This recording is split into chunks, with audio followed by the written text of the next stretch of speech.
Assalamualaikum warahmatullahi wabarakatuh. Perkenalkan, saya Agung Setiawan, guru mata pelajaran Pendidikan Agama Islam dan Budi Pekerti pada SMAN 1 Karangwareng, Kabupaten Cirebon. Saya merupakan mahasiswa PPG PAI Daljab Batch 2 tahun 2024 pada LPTK UIN Raden Mas Said Surakarta. Selamat menyaksikan video PPL saya. Terima kasih.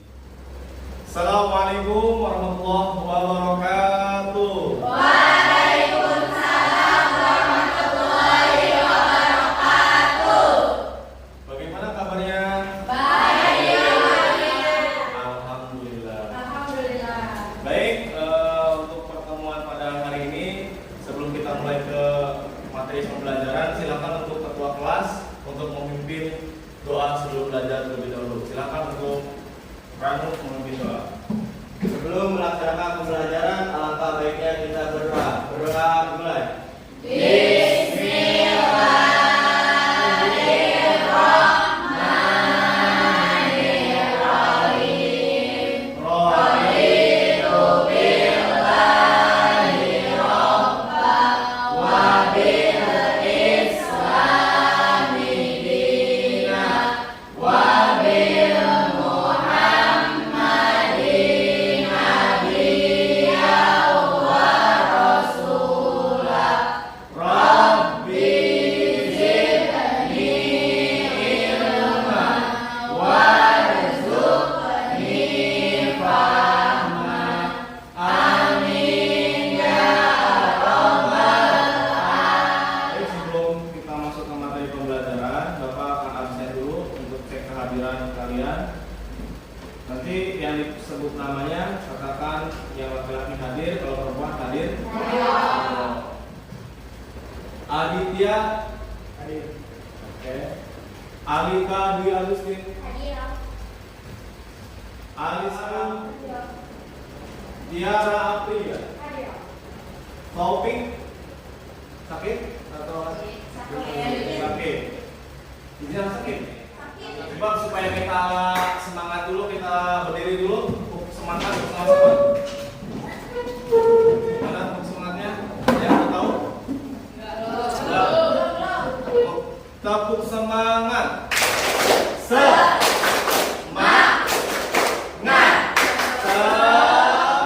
Yaitu tentang ketentuan pernikahan dalam Islam, yaitu terkait dengan rukun, syarat ataupun hukum pernikahan.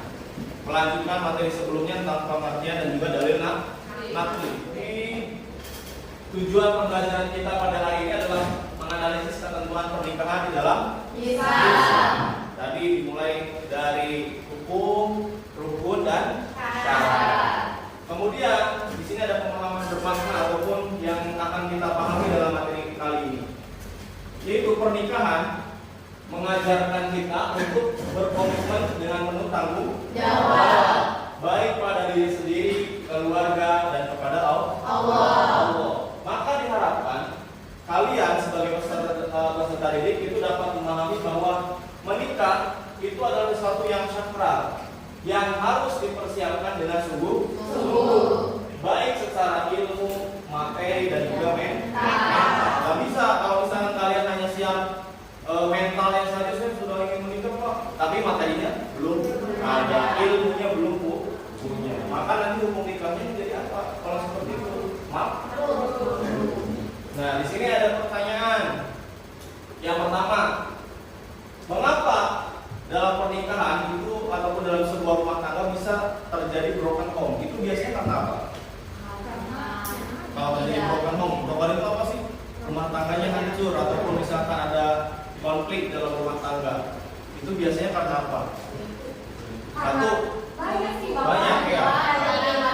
Ya coba salah satunya Pak. Satu, Dari materi ya. materi, perselingkuhan. Ya. Terus Kurang pemahaman dalam pernikahan. berarti Ya. kurang ilmunya. Ya, ilmunya dalam berumah tangga belum punya, sehingga untuk menghadapi masalah makinnya ribut, akhirnya main fisik. Berarti itu tergantung sama tanggung jawab ya, kurangnya tanggung jawab. Iya, kurangnya tanggung jawab. Karena tadi kurangnya persiapan sebelum pernikahan menurut agama Islam, yang kalian ketahui hukum pernikahan itu apa sih? Dalam agama Islam? Wajib. Enggak Pak. Gimana? Ada sunnah. Ya. Ada mubah. Ada mubah. Ada makruh. Ada wajib. Ya, berarti Ada haram. ada 5 ya, berarti hukum pernikahan itu tergantung kondisi seseorang. Berarti kalau secara umum mungkin hukum menikah itu sunnah, karena kalau kita mengikuti apa yang dilakukan oleh Rasul. Nah, jadi sunnah. Adapun hukumnya nanti itu tergantung kondisi kita, seperti kalian yang masih pelajar. Jadi kalian misalkan oke lah, keinginan untuk menikah, rasa inginnya itu sudah ada. Sudah misalkan seterusnya, kok saya ingin banget nikah supaya nggak maksiat. Oke. Secara materi belum ada. Ilmu mungkin baru sedikit baru cuil ya. Mentalnya untuk menghadapi istri, menghadapi masalah ini mungkin juga belum siap. Maka hukumnya itu menjadi makruh. Di buku paket kalian itu di halaman 262 kalau tidak salah, 261 ya. Itu ada kisah tentang Siti Hajar. Silakan kalian baca terlebih dahulu, diliterasikan, dipahami makna-makna dalam bacaan tersebut tentang kisah Siti Hajar. Bapak beri waktu 5 menit untuk membacanya. Silakan. Ada? Silakan. Angkat tangan. Dia kan orang hari disapa ke bukit malam sekali. Iya. Dia mencari minum untuk dia dan anaknya. Namanya Ismail, Nabi Ismail alaihissalam. Terus karena dia tuh udah tidak menemukan apapun, dia berserah diri pada Allah. Setelah itu ada kemudian atas izin Allah, Ismailnya pun anaknya. Iya. Injakan kaki Ismail mengeluarkan muncullah air zam-zam buat dia minum. Nah, jadi ketika pesannya, ketika kita sudah berusaha ikhtiar tadi sampai pulang balik tujuh balik dari Bukit Sofa ke Marwah mencari air untuk minum anaknya Ismail juga dirinya Ibu Siti Hajar, sampai akhirnya dia berserah diri kepada Allah dengan berdoa, dan ternyata Allah memberikan air dari bekas pijakan kaki Nabi Ismail saat itu, sehingga pada saat itu muncullah sumber mata air dari situ dan dinamakan air zam. Dan ternyata dari zamannya tadi Nabi Ismail hingga sekarang itu menjadi mata air yang tidak pernah habis. Bahkan mungkin orang haji itu kan berapa juta orang haji setiap tahun atau umroh, itu air zam-zam dibawa ke setiap orang yang bawa air zam-zam itu tidak pernah habis. Masya Allah. Jadi poin dari kisah tersebut bahwasanya kalau misalnya kita sudah berusaha, sudah berikhtiar, jangan lupa untuk berdoa. Ya, dibarengi dengan doa, jangan cuma saya belajar terus menerus tapi lupa untuk berdoa untuk ibadahnya. Jangan tinggalkan juga misalkan saya hanya berdoa, ikhtiarnya nanti aja, maksudnya saya berserah aja kepada Allah, saya udah pasrah, tapi nggak ada usahanya, nggak ada belajarnya, nggak ada kerjanya, ya nggak akan juga bisa. Maka harus dua-duanya, ikhtiar iya, berdoa juga iya. Dan juga ketiganya jangan lupa, kalau misalkan doa udah, ikhtiar sudah, tapi belum juga berhasil, maka harus bersabar. Tetap sabar itu yang namanya sabar tidak ada batasnya, harus tetap terus continue sampai Allah memberikan bahwa kita itu layak untuk mendapatkan nikmat dari Allah tersebut. Nah, untuk berikutnya setelah kalian membaca kisah tentang Siti Hajar, pada poin kali ini atau materi kali ini kan tadi kita tentang ketentuan pernikahan dalam Islam, yaitu tentang hukum, rukun dan syarat nikah. Nah, ada pun tadi sesuai dengan tujuannya menganalisis ketentuan pernikahan dalam Islam. Di sini nanti akan ada penilaian, terutama penilaian kelompok. Nanti kalian akan dibentuk menjadi 3 kelompok. Dan juga ada penilaian individu dari keaktifan kalian dalam ketika pembelajaran di kelas atau pengerjaan tugasnya. Ya. Jadi mohon untuk mengikuti kegiatan pembelajaran ataupun proses pembelajaran di kelas ini dengan sungguh-sungguh. Karena kalau misalnya kita sungguh-sungguh, insya Allah ilmu yang dimakan untuk diri sendiri dan juga orang tua. Nah, baik, untuk materi di awal ini tentang menganalisis ketentuan pernikahan diawali dengan hukum pernikahan. Hukum pernikahan di sini tadi yang sudah saya sebutkan itu kan tergantung pada kondisi seseorang, yaitu terbagi menjadi 5.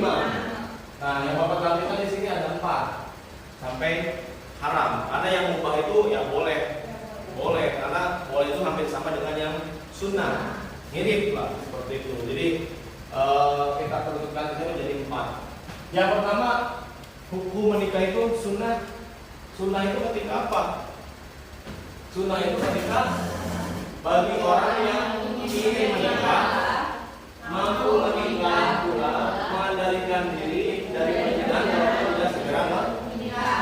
Jadi kalau orang yang sunnah itu, 1, ilmunya sudah ada, 2, pekerjaannya sudah punya pekerjaan, jadi bisa menafkahi, 3, mentalnya sudah siap untuk membangun rumah tangga. Yang keempat ini, dia itu misalkan kalau tidak segera menikah pun, karena misalkan mungkin belum ada yang bisa berkomitmen dengannya, belum ada yang cocok, nah berarti dia dan juga kalau tidak segera menikah dia tidak maksiat, jadi masih bisa menahan hawa nafsunya, maka hukumnya sunnah menikah bagi orang tersebut.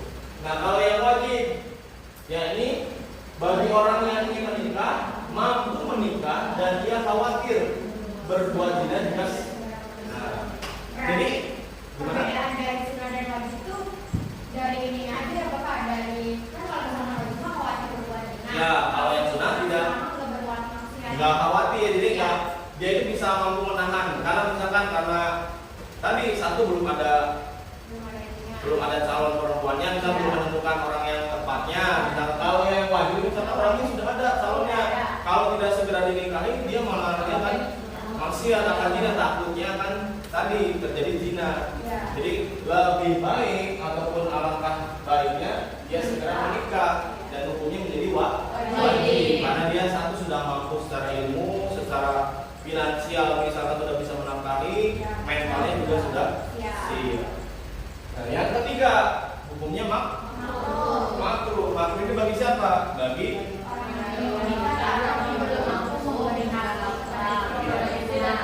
seperti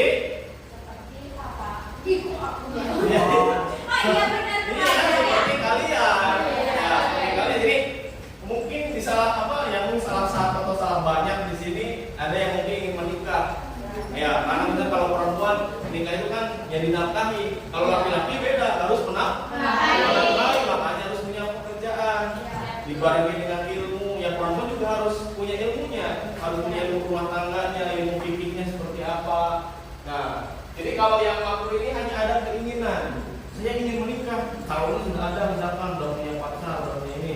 Nah, tapi untuk tadi menafkahinya belum ada pekerjaan, ilmunya mungkin baru pengertiannya doang, pengertian nikah dan lain-lain, nggak bisa sesuai, kemudian mentalnya belum terbangun, belum kuat, maka hukumnya menjadi makruh. Makruh itu mendekati haram. Kalau misalkan sampai dia menikah, misalkan kalian ada yang menikah dan tidak dinafkahi oleh suaminya, atau misalkan suaminya nggak kerja, nganggur, nanti malah hukum menikah itu berubah menjadi haram. Bahkan mungkin kalau misalkan sampai terjadi kekerasan dalam rumah tangganya itu jadi haram. Berarti itu selama menikah ada yang dosa terus ya, atau gimana? Iya, kalau misalkan yang tadi tujuan menikahnya itu tadi hanya untuk misalkan mengambil harta seseorang atau misalkan bahkan ingin membunuh, maka itu hukumnya haram. Kalau misalkan menikah tadi misalkan ada yang kasusnya seperti misalkan hamil di luar nikah, dia misalkan ketika dinikahkan itu tidak mengaku misalkan sudah hamil, akhirnya dinikahkan oleh oleh KUA ataupun oleh wali nikahnya, nikahlah. Nanti ketika lahir anaknya itu sudah diakui secara nasab kepada ayahnya, sehingga ayahnya tidak punya kewajiban untuk menafkahi, dan juga nanti ketika misalkan memberi warisan itu nggak punya hak waris. Dan ketika misalkan si anak perempuan, ayahnya itu tidak bisa menikahkan menjadi wali, itu nggak bisa. Kalau misalkan karena si ayahnya maksa, malu misalkan masa hanya masih hidup dinikahin sama orang lain atau sama Allah, akhirnya maksa dinikahin sama ayahnya, padahal nasabnya bukan sama ayahnya. Akhirnya pernikahan si anak perempuan tersebut tidak sah. Jadi selama menikah anaknya adalah bersih. Alhamdulillah. Maka nanti anaknya juga anak hasil zina lagi, hasil zina lagi. Makanya berbahaya. Nah selanjutnya hukumnya haram. Haram itu ketika apa? Bagi orang yang mau maksud menyakiti perempuan atau yang menyakiti laki-lakinya juga kayak perempuan yang ingin dinikahinya. Kemudian yang beda agama dan dilakukan dengan mahram, itu yang haram hukumnya. Satu di sini tujuan menikah untuk menyakiti baik perempuan atau laki-laki, misalkan ya nikah sama Ranu, misalkan Ranunya itu udah kaya raya, udah laki-laki misalkan. Ya, jadi tujuannya hanya untuk menguasai hartanya. Setelah 1 hari menikah, si Ranunya diracun, akhirnya mati. Jadi hartanya milik Tiara semua. Nah, itu haram. Tujuan nikah kalau seperti itu haram. Jadi untuk menguasai harta atau misalkan tadi untuk menyakiti, misalkan si Ranu nikah sama si Kamila, misalkan karena saya benci banget nih waktu di kelas Kamila sebelum saya dendam. Jadi saya nikah aja nih supaya tiap hari bisa supaya bisa disakitin. Nah, itu juga hukumnya haram. Tidak boleh nikah karena ingin menyakiti, ingin menguasai hartanya dan lain-lain. Kemudian yang beda agama.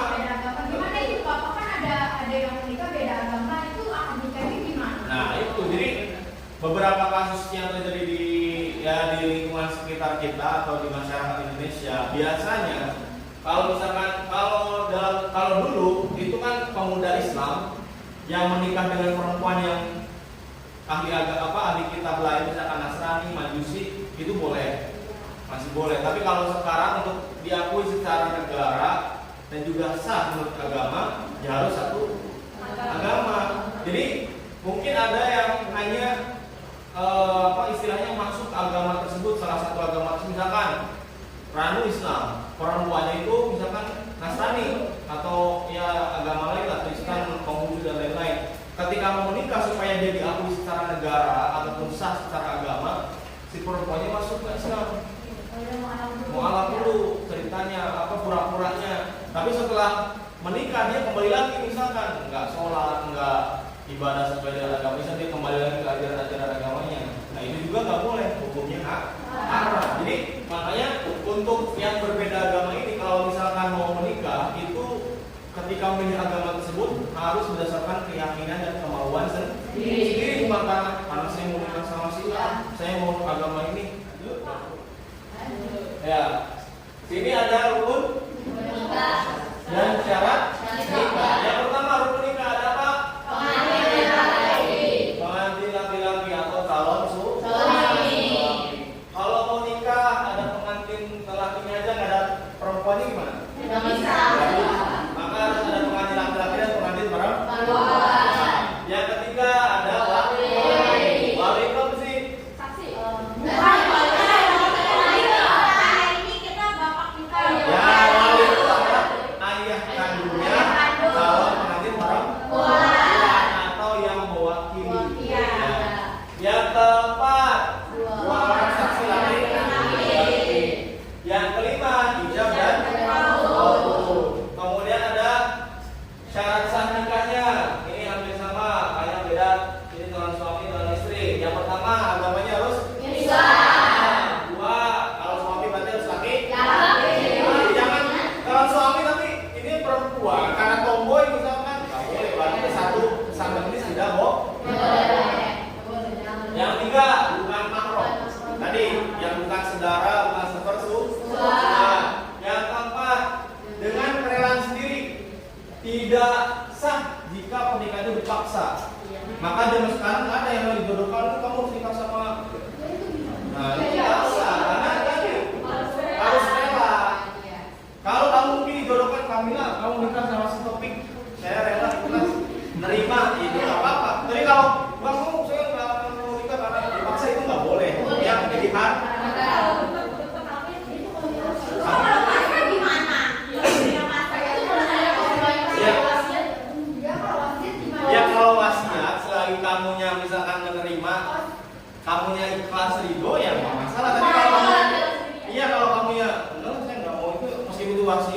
ini yang jangan dipaksakan. Berarti boleh ditolak ya? Boleh wali. Tadi wali itu yang menikahkan Iya. perempuan.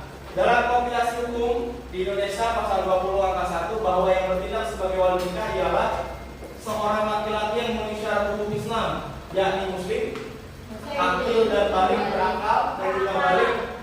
Kemudian dalam melaksanakan akad nikah, penyerahan hijab dilakukan oleh wali nikah perempuan atau yang mewakili. Jadi selalu misalkan ayah masih hidup dia sama ayahnya. Kalau ayah sudah meninggal, bisa saudara laki-lakinya yang kandung. Atau misalnya yang saudara adik, misalkan ada laki-laki atau kakak laki-laki. Kalau misalkan kakeknya masih hidup tapi ayahnya nggak ada, bisa kakeknya. Pokoknya dari jalur ayah. Oh ya. Tapi kalau misalnya udah nggak ada semua, bisa diserahkan ke kita saksikan dulu video berikut terkait dengan penjelasan pernikahan.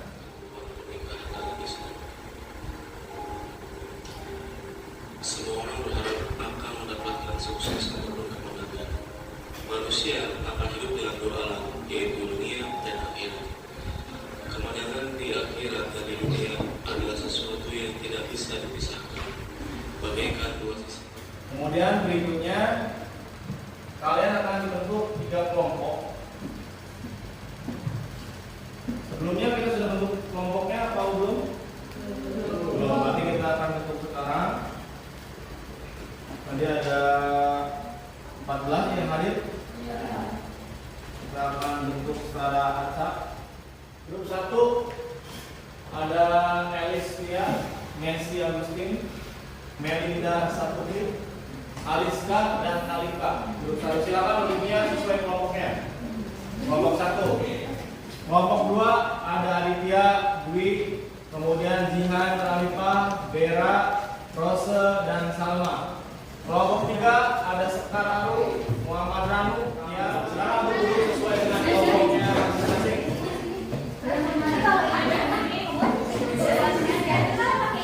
Duduknya saling berhadapan, mulai diatur mejanya diletakkan.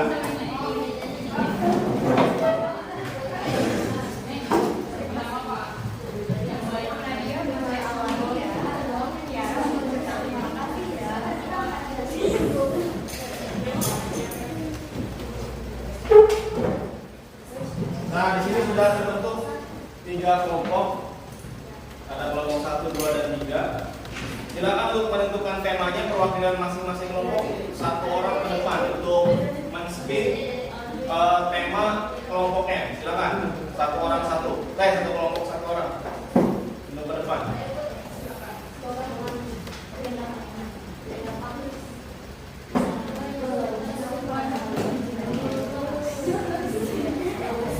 Nah, kelompok 1 siapa? Mungkin bantu. Ya, silakan aja dulu.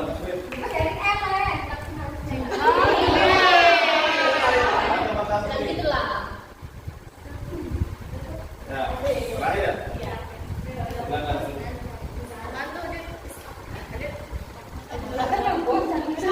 Ya, tentang kelompok Adit, hukum nikah. Kelompok berapa Adit? 2. Kelompok 2. Ya, nanti tentang hukum nikah. Jadi nanti Bapak jelaskan pokoknya nanti kebagian temanya hukum nikah. Kedua, angkatan.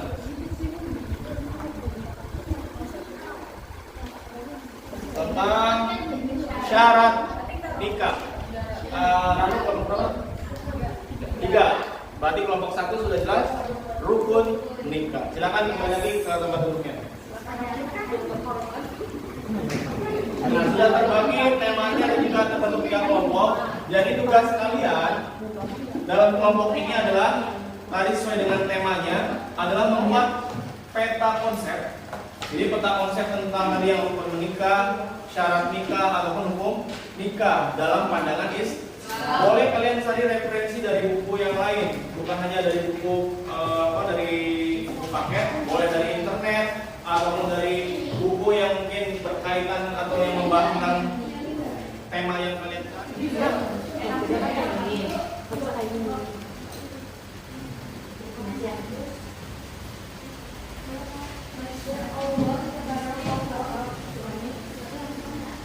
Alhamdulillah, Allahumma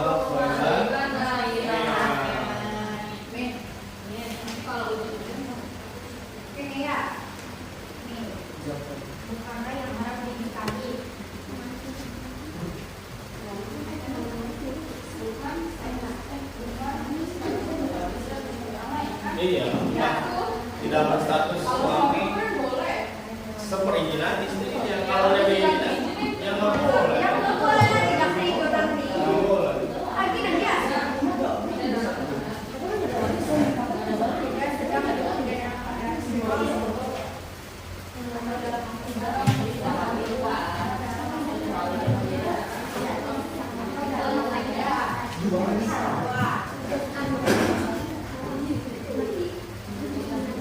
Waktunya tinggal 1 menit lagi. Bisa. Ini kan satu kelompok. Untuk kelompok berapa nih? 1 ya? Nah, sesuai dengan nama nomor urutan kelompoknya, kelompok 1 untuk silakan persentase ke depan. Di bawah aja. Iya.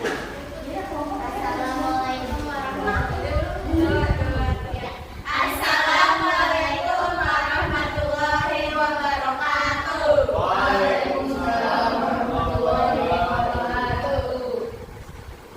Di sini kami kelompok 1 ingin mempresentasikan tentang rukun nikah. Perkenalkan, nama saya Rizka Busanastiani. Perkenalkan, nama saya Melinda Syahputri. Perkenalkan, nama saya Rizka Busanastiani. Perkenalkan, nama saya Lisa Fidaruski.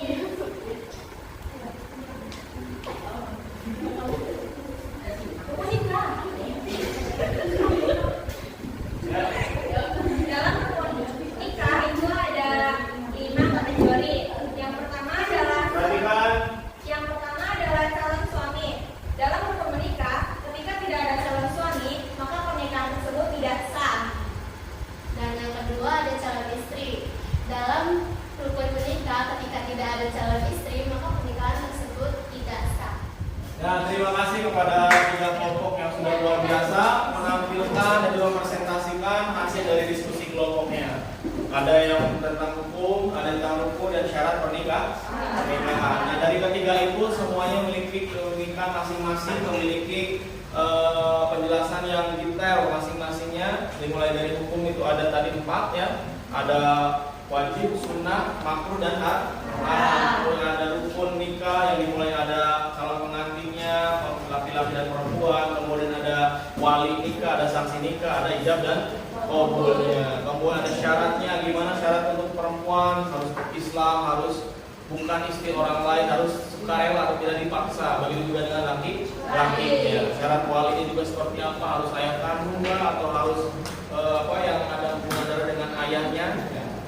Itu. Jadi pada yang sudah kalian presentasikan itu semuanya sudah bagus, tapi tinggal kita untuk kedepannya mungkin perbaiki lagi dalam segi komunikasinya, dalam pembahasan penyampaiannya, kata-katanya mungkin dirangkai lebih indah lagi supaya lebih mudah dimengerti. Kita fokus lagi, kita tepuk tadi, tepuk semangat di awal, kita sekarang tepuk pagi, siang, sore dan malam. Ayo berdiri semuanya.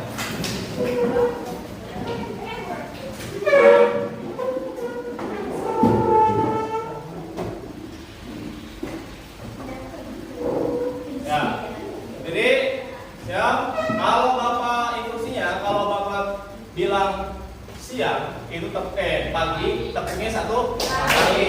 Kalau Bapak bilang siang, tepuknya 2. Kalau Bapak bilang sore, 3. Kalau malam, nggak usah tepuk, hening ya. Oke, sore 3.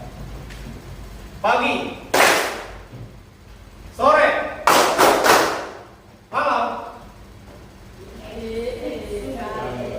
siang, malam, pagi, siang, malam. Oke. Pertemuan berikutnya itu kita akan membahas tentang, masih melanjutkan materi pernikahan, yaitu akan membahas tentang masa idah, rujuk, dan juga hikmah pernikahan. Jadi ada masa idah, ada rujuk. Nanti kita akan bahas rujuk itu ya istilahnya setelah cerai balikan lagi, atau masa idah itu ketika suami talak itu ada masanya berapa hari, berapa bulan. Nah, kemudian ada hikmahnya. hikmah pernikahan itu apa sih? Dapat apa dari pernikahan? Nah, itu nanti kita akan kupas tuntas di pertemuan berikutnya. Nah, kalian nanti kan tadi setelah mengerjakan tugas ada juga yang mencatat, betul, ya kan? Ada yang resume. Nah, itu kalian jadikan bahan untuk catatan untuk belajar masing-masing. Untuk nanti mungkin di Sumakip kita akan ada tes ya, dan juga untuk pertemuan berikutnya tadi yang sudah Bapak sampaikan, materi-materi tersebut kalian persiapkan, kalian baca dulu supaya nanti ketika pertemuan berikutnya sudah ada gambaran. Oh, ini ternyata mau saya jadi begini. Nah, yang bingungnya nanti kalian catat ketika pelajaran Bapak ditanyakan supaya tidak bingung lagi. Ya, jadi tadi sudah Bapak sampaikan untuk pertemuan berikutnya adalah tentang masaidah, rujuk, dan juga hikmah pernikahan. Kalian harus pelajari di rumah, dibaca terlebih dahulu, dicatat poin-poin yang mungkin kalian nanti belum pahami dan ditanyakan pada pertemuan berikut. Baik, sebelum kita tutup, mari kita bersolawat bersama. Sholawat 30 apa? Ya. Gimana? Allah.